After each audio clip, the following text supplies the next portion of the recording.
Hello everyone, good morning. কেমন আছো সবাই? আশা করছি সবাই খুব ভালো আছো। আমরাও বেশ ভালো আছি। পিউস লাইফস্টাইলে তোমাদের সবাইকে আরও একবার ওয়েলকাম আমার নতুন ভিডিওতে। আর আজকে আমি আমার ব্লগটা কিচেন থেকে শুরু করেছি। আর আজকে কিন্তু রান্না হচ্ছে একটুখানি শুক্তো। তো এখানে না আমি পেঁপেটা আর উচ্ছেটা একটা সিটি দিয়ে নিয়েছি, কারণ পেঁপেটা এমনি নর্মালভাবে রান্না করতে গেলে তেমন যেন সিদ্ধ হতে চায় না, যে কারণে একটা সিটি দিয়ে নিলাম। দিয়ে এখানে কিন্তু আমি শুক্তো রান্নাটা বসিয়ে দিয়েছি, সেই সঙ্গে উচ্ছে পেঁপে তার সঙ্গে আলু দিয়েছি, সজনে ডাঁটা দিয়েছি, দিয়ে শুক্তো করছি। আর ধৃতাংশুকে স্কুলে ছেড়ে এসেছি, আর ঘরে কিন্তু আলু একেবারে শেষ হয়ে গিয়েছিল, মানে সব কিছু থেকে যাবে কিন্তু আলুটা কিন্তু সব সময়ের জন্য শেষ হয়ে যায়। সব কিছুর ভিতরে আলু ছাড়া একেবারে চলেই না, যে কারণে আলু শেষ হয়ে গিয়েছিল। তো আবার এরকম 1.5 কেজি আলু কিনে এনেছি, এনে এটা করে রেখে দিলাম এখানে। আর সকালে ব্রেকফাস্টে বানিয়েছিলাম রুটি আলু ভাজা। ওটা ধৃতাংশুকে রুটি আলু ভাজাটা দিয়ে দিয়েছি, আর ওর বাবার জন্য না চিকেন দিয়ে দিয়েছিলাম, কিন্তু সে বলে চিকেন খাবে না, যে কারণে তাকে আলু ভাজাই দিয়েছি। আর এই যে বাটিতে চিকেনটা তোলা ছিল আর রুটি বেঁচেছিল, সেটা কিন্তু আমিই খেয়েছিলাম সকালে। আর গতদিনের ভিডিওতে তোমাদেরকে বলেছিলাম যে বাজারে গিয়েছিলাম, তো ধৃতাংশুর কিন্তু একটা ব্ল্যাক কালারের স্কুল শু কেনা হয়েছে, কিন্তু ওর পিটি ক্লাসের জন্য একটা হোয়াইট কালারেরও শুয়ের দরকার, যে কারণে কিন্তু এই জুতোটা ধৃতাংশুর জন্য কিনে আনা হয়েছে, সেম কোম্পানিরই, শুধু কালারটা একটা হচ্ছে হোয়াইট, একটা হচ্ছে ব্ল্যাক। আর এই জুতোটা তারও 2-3 দিন আগে আমি কিনেছিলাম, কিন্তু তোমাদের সাথে শেয়ার করা হয়নি। তো এই জুতোটা আমি আমার জন্য কিনেছি। কেমন হয়েছে তোমরা জানিও। আর আজকে কিন্তু রান্নার তেমন কোনোই চাপ নেই, কারণ ওই শুক্তোটা রান্না করেছি, তাছাড়া চিকেন ছিল দুবেলার মতনই। তো যেটুকু ছিল সেটুকু গরম করে নেব, নিলে কিন্তু দুপুরে হয়ে যাবে। এই দুটো তরকারি দিয়েই আমরা দুপুরের খাওয়া দাওয়া সেরে নেব।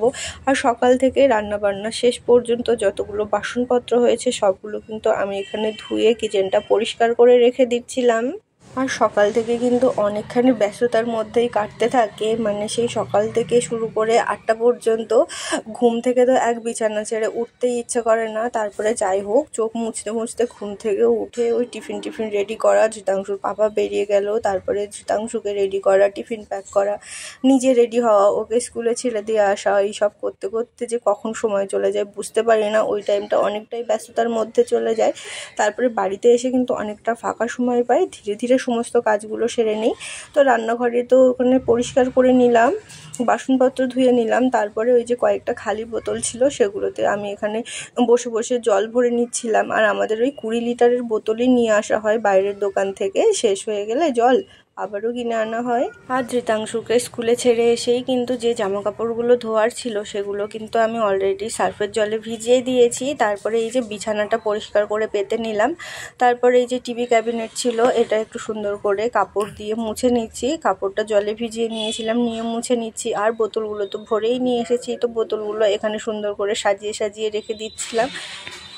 আর এই সমস্ত কাজ সারতে সারতে না তাও আমার কাছে মনে হয় ওই 1.25 ঘন্টা বা 1 ঘন্টার মতো সময় থেকে যায়। আমি চাইলে ওই সময়টাতে স্নান করে পুজো দিয়ে রেডি হয়ে থাকতে পারি, কিন্তু কি বলো তো, সেই রোদ্দুরে বার হয়ে ছেলেকে আবার নিয়ে আসতে হবে, যে কারণে আমি আর ওই সময় স্নান করি না।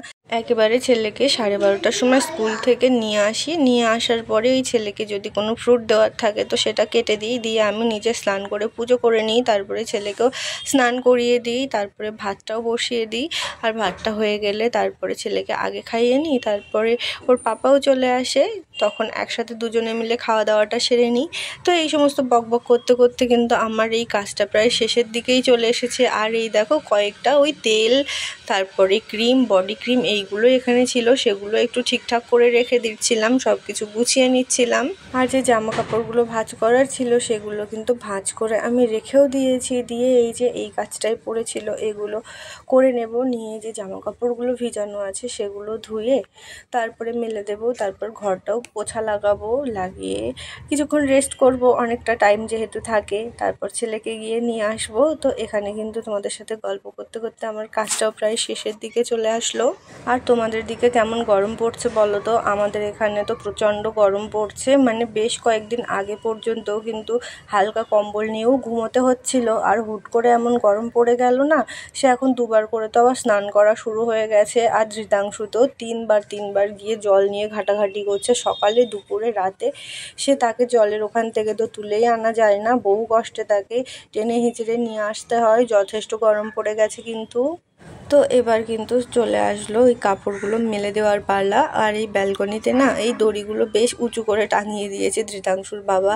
আমি এতখানি লম্বা, তাও কাপড়গুলো মেলতে গিয়ে কিন্তু আমার সে উঁচু হয়ে লাফ দিয়ে দিয়ে কাপড় মেলতে হয়। আর দড়িগুলোও না ঠিকঠাক করে কিন্তু সেট করা হয়নি, কেমন এলোমেলোভাবে। ঠিকঠাক করে যদি সেট করা হতো তাহলে অনেকগুলো কাপড় মেলা যেত। তো আরও কিছু দড়ি নিয়ে আসতে হবে, এনে ঠিকঠাক করে টাঙিয়ে দিলেই আমি সমস্ত কাপড়গুলো মেলতে পারবো। আর এখন খুব গরম পড়ছে, তো এক্সট্রা কাপড়গুলো আমি একটার উপরে একটা দিয়ে দিই, তাহলেও কিন্তু শুকিয়ে যাচ্ছে, বেশ তাড়াতাড়ি শুকিয়ে যাচ্ছে, খুব একটা সমস্যা হচ্ছে না। তাও নতুন করে দড়ি নিয়ে আসতে হবে, এনে ঠিকঠাক করে সেট করে লাগিয়ে দিতে হবে। তারপরে তো অনেকটা সময় চলে গেল, ধৃতাংশুকে স্কুল থেকে নিয়ে চলে আসলাম। আর এই যে এই অরেঞ্জগুলো কিন্তু ধৃতাংশুর পাপা ক্যান্টিনের ওখান থেকেই কিনে এনেছিল, বেশ ভালো কিন্তু খেতে। তো সেগুলো পরিষ্কার করে দিলাম, ছেলে আমার অরেঞ্জ খাচ্ছে।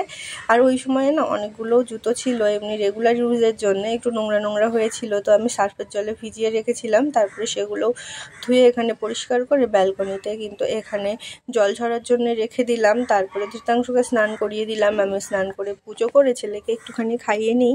তো ছেলেকে কিন্তু এই প্লেটের মধ্যে আমি একটু পেঁপে নিয়ে নিয়েছি, তার সঙ্গে 2 পিস চিকেন নিয়ে নিয়েছি, এটা দিয়েই কিন্তু ছেলেকে আজকে খাইয়ে দেব। আর ঘরের জিনিসপত্র যে একসাথে লিস্ট করে বলে পাঠাবো না, সেটা কিন্তু একদমই হয়ে ওঠে না, টুকটাক করে একটা দুটো কথা মনে পড়ে। তো আজকে যেমন দুধ আনতে বলেছিলাম, ওয়াইপস আনতে বলেছিলাম, আর ঘর পরিষ্কার করার লাইজল, তো সেগুলো নিয়ে এসেছে।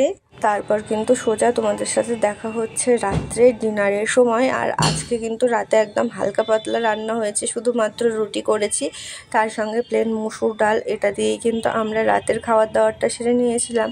তারপরে কিন্তু আসলাম একেবারে নেক্সট দিনে। আর নেক্সট দিন তো ছেলেকে স্কুলে দিয়ে এসে আমি আবারও লেগে পড়লাম প্রতিদিনের মতো ঘরের কাজকর্মে।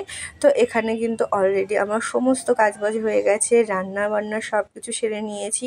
এই 10:30টার মধ্যে আমার রান্নাবান্না সব কিছু হয়ে গেছে। তারপরে ওই যে আবার চলে এলাম বাদ বাকি কাজগুলো সারতে।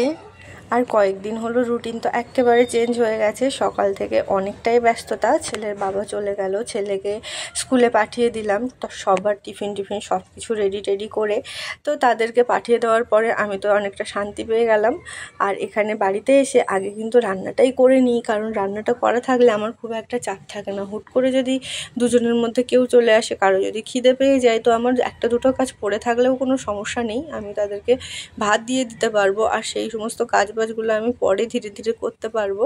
তো আজকেও কিন্তু এই সময়টাতে আমার রান্নাবান্না সব হয়ে গেছে। আর আমি ওই যে প্রতিদিনের মতো যত বাসনপত্র পড়েছিল সবগুলো এখানে বার করে ধুয়ে নিয়ে রেখে দিলাম টুকটাক করে। আর আজকে কিন্তু এই যে এই মটকাটা বার করেছি, যথেষ্ট গরম পড়ে গেছে, যে কারণে এই মটকাটাতে জল রাখবো, রেখে একটা কাপড় দিয়ে মুড়িয়ে রাখবো ভিজিয়ে, তাহলে বেশ ঠান্ডা ঠান্ডা জল থাকে। কিন্তু ফ্রিজ থেকে বার করা ঠান্ডা জল খেলে কিন্তু হুট করে ঠান্ডা লেগে যাওয়ার সম্ভাবনা থাকে, জ্বর সর্দি কাশি তো লেগেই যায়। কিন্তু এই জল তুমি একবার খেয়ে দেখো, তোমার কোনোই ঠান্ডা লাগবে না। আর এই জল খেয়ে তুমি যে এত তৃপ্তি পাবে, তো আর বলে বোঝানোর মতো না। আর এখানে না প্রায় প্রত্যেক বাড়িতেই দেখি এরকম একটা করে, একটা কেন আমাদের মতো ছোট পরিবারে তো একটাই আছে, একজনকে তো আমি 3টে 4টে করেও দেখি যে তারা কিনে কিনে রাখছে। এই সময় তো পুরো গাড়ি নিয়ে বার হয় রাস্তাতে ঠেলা নিয়ে, তারা এরকম মানে ঠেলা ভরা শুধু মটকা, সবাই তো 3টে 4টে করে কিনে নিচ্ছে। তো প্রথম বছর আমরা যখন এখানে আসি না, তখন কিন্তু কিনিনি, কিন্তু এই দ্বিতীয় বছরে আমরা কিনেছি। তো দ্বিতীয় বছরটা পুরো ব্যবহার করলাম, আর এই যে তৃতীয় বছর, এই বছরটাতেও কিন্তু আমাদের কাজে লাগছে। তো একটা বছর বাদ দিয়ে 2 বছর কিন্তু আমরা এটা ইউজ করছি। বেশ ঠান্ডা ঠান্ডা জল কিন্তু খেয়ে অনেকটাই শান্তি পাওয়া যাচ্ছে। গতদিন রাতে ধৃতাংশুর পাপাই বলছিল যা গরম পড়েছে, একটুখানি ওই মটকাটা বার করে তাতে জল রাখতে, যে কারণে আজকে সকালেই কিন্তু ওই মটকাটা বার করে সুন্দর করে পরিষ্কার করে একটু শুকিয়ে নিলাম, না হলে কিন্তু সেই মাটি মাটি একটা গন্ধ বার হতে থাকে। তারপরে কিন্তু এখানে জল ভরে রেখে দিলাম। আর এই পাশটাতে না যেখানে মটকা রেখেছি ওখানটাতেও কিন্তু একটা সবজির ট্রে থাকতো, তো সেটা ওখান থেকে সরিয়ে নিলাম, নিয়ে আর একটুখানি এগিয়ে রেখে দিলাম। তো রান্নাবান্না তো আমার অলরেডি হয়ে গেছে। তো সামনে যেখানে গ্যাস থাকে ওই জায়গাটা একটু সুন্দর করে মুছে নিচ্ছি, নিয়ে ওখানে সবজি টবজিগুলো সাজিয়ে রাখছি। আর গ্যাস ওভেন সবগুলো পরিষ্কার করে যে রান্নাটান্নাগুলো হয়েছে সেগুলোও কিন্তু সুন্দর করে গুছিয়ে গাছিয়ে নিচ্ছি। তো এই কাজবাজগুলো হয়ে গেলে কিন্তু কিচেনটা আমার পরিষ্কার হয়ে যাবে, তারপর কিন্তু বাকি কাজবাজে হাত দেবো। আর আমি চেষ্টা করি প্রতিনিয়ত যে কাজবাজগুলো থাকে সেগুলো করে নেওয়ার, কারণ যত জমে থাকবে ততই আমার কাজ করতে কষ্ট হবে, যে কারণে প্রত্যেক দিনের কাজটা প্রত্যেক দিনেই সেরে রাখা ভালো। আর যত পরিষ্কার থাকবে সেটা দেখতে আমারই ভালো লাগবে, যত নোংরা করে ফেলে রাখবো ততই কিন্তু নিজেরই পরে পরিষ্কার করতে কষ্ট হবে। আর এখানে কিন্তু রান্নাঘরের কাজবাজ আমার সমস্ত সব কিছু হয়ে গেল, পরিষ্কার পরিচ্ছন্ন রান্না বান্না সব হয়ে গেল। এবার রান্নাঘরের লাইটটা অফ করে দিলেই কিন্তু সেই দেখা হচ্ছে 2 ঘন্টা পরে। আর আজকে কি রান্না হয়েছে চলো তোমাদের সাথে একটুখানি শেয়ার করি। তো এখানে কিন্তু কলা, উচ্ছে, আলু দিয়ে সজনে ডাঁটা একটা শুক্তো করেছি, আর এই যে সয়াবিন আলু খুবই একটা পছন্দের তরকারি, তো সেটাই এখানে রান্না করেছি। তো কালারটা তো দেখছো খুবই সুন্দর হয়েছে, আশা করছি খেতেও অনেকটা ভালো লাগবে। তারপরে কিন্তু সব কাজবাজ সেরে ছেলেকেও স্কুল থেকে নিয়ে এসেছি, স্নান করিয়ে দিয়েছি। আজকে তো বুধবার, সেই জন্য শ্যাম্পুও করে দিয়েছি, নিজেও শ্যাম্পু করে স্নান করেছি। আর ওর জন্য কিন্তু একটা ডিম সিদ্ধ দিয়েছিলাম, এটা দিয়েই ছেলেকে খাইয়ে নিলাম। তারপর কিন্তু চলে আসলাম একেবারে সেই রাতে, মানে এখন ওই 10:30 মতো বাজে, কারণ বিকালে না আমরা একটুখানি গিয়েছিলাম পার্কে, সেখান থেকে ফিরতে তো 8:30 মতো বেজে গেছিলো। আর এই যে দেখো ফেরার পথে ট্যাংরা মাছ এনেছি, কারণ 2 দিন আগে ট্যাংরা মাছ এনেছিল, আমার কিন্তু খেতে বেশ ভালো লেগেছিল, যে কারণে আজকে মাছের দোকানে গেলে আমি কিন্তু ট্যাংরা মাছটাই নিয়েছি। তো বাড়িতে এসে কিন্তু ফুলকপি আলু দিয়ে রান্না করেছি। তো 2 দিনের ভিডিও আজকে তোমাদের সাথে শেয়ার করলাম, কেমন লাগলো তোমরা অবশ্যই কমেন্ট করে জানিও। ভালো থেকো সবাই, দেখা হবে নতুন কোনো ভিডিওর সাথে, ততক্ষণ সবাই ভালো থেকো, সুস্থ থেকো, সাবধানে থেকো।